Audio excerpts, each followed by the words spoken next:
hi guys, we're talking about the average value of a function. So basically, the average value of a function goes way back to if you think about finding the average of some numbers, right? If we have some numbers 3, 4, 5, 6, 7, and we want to find the average of those numbers, we add those numbers together and then we divide by however many numbers we had, right? So we'd add all those numbers together, divide by the number of numbers that we had to find an average. Now, so if you think about the average value of a function, the value of a function is the output. The value of a function is the y value. So if we tried to average up all the y values, how could we do that?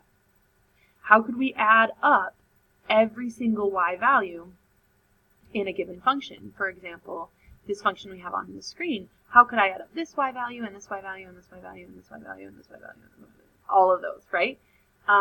So that's what we're trying to find right now, is we're trying to find the average value of all of the y values in this function.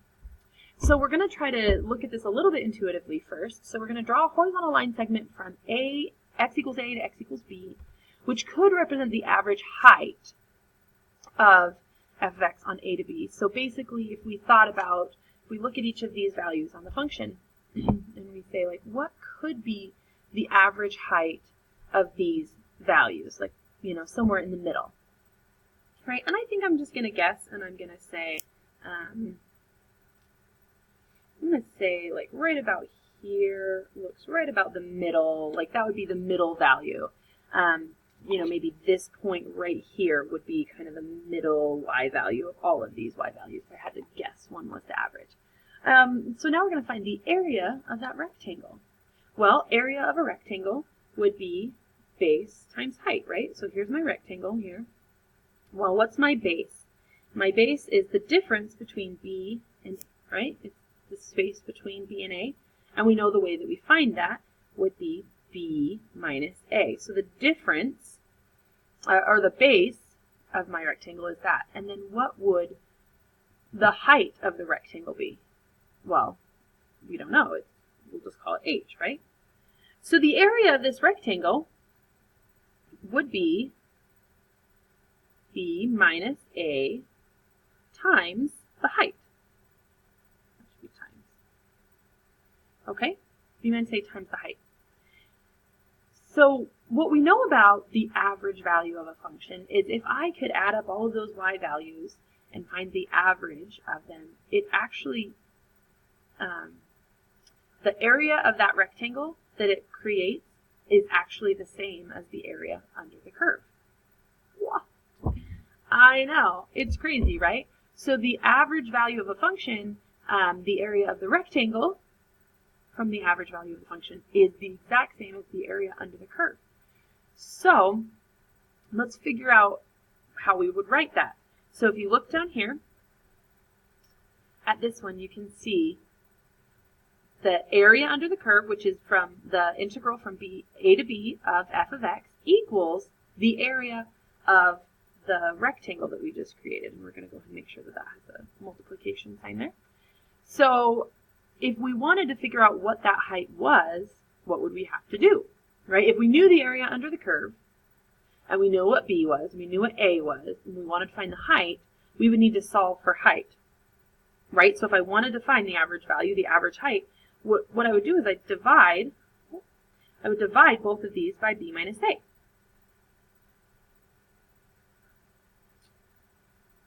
B minus a. Okay. So if I want to find the average value of a function, which again is that average y value in an interval, so it's like what is the absolute middle average value in this function, I would use this formula that we just found. The average value of a function on the closed interval a to b equals the area of the region, so the area under the curve on that interval, minus the width, or divided by, okay, let me start again. The average value of a function equals the area under the curve of that function divided by the width of that interval. And again, since this is just a constant, we could bring it outside the integral like this, and it's really just 1 over b minus a, right? Because dividing by something is the same as multiplying by the reciprocal. So now one of the conditions of finding the average value is that f of x must be continuous on the closed interval. So let's take a look at a couple examples. This really comes down to plugging things into a formula. So the intuition is there. If you caught the intuition, if it like makes total sense to you, awesome. If not, memorize the formula and you'll be able to find the average value. Okay. Either way, you should probably memorize the formula, but it's basically just plugging things into a formula. Okay. So find the average value of this function on the closed interval 0 to 2 without using a calculator. So we're going to remember that the average value of a function, f average, equals the integral from a to b of f of x dx. Oops, man, I'm just all over the place today. Dx all over the width of that rectangle, which was b minus a, right? So a is 0, b is 2, and f of x is x cubed minus 3. So we're just going to go ahead and plug each of these things into our formula. So now we have the integral from 0 to 2 cubed minus x dx all over 2 minus 0. And then we just evaluate this like we know how to do. So I'm going to go ahead and bring this 2 minus 0 outside, so that's 1 over 2, right? Because dividing by 2 is the same as multiplying by its reciprocal, which is 1/2. And that's the integral from 0 to 2 of x cubed minus x dx. And we know that that's 1/2 times x to the 4th over 4 minus x squared over 2, evaluated from 0 to 2. And so then I just figure out, well, when x equals 0, the whole thing equals 0, so I don't even really have to evaluate that. So I'm going to say 1/2 times the function evaluated at 2, which is 2 to the 4th over 4, which is 4, and then 2 squared over 2, which is 2, and then we would subtract, the function evaluated at 0, which is just 0. So in the end, I end up with 4 minus 2, which is 2, times 1/2, which is 1. So the average value of this function is going to be 1, meaning on the average value on the interval 0 to 2 would be 1. So that means that if I drew a box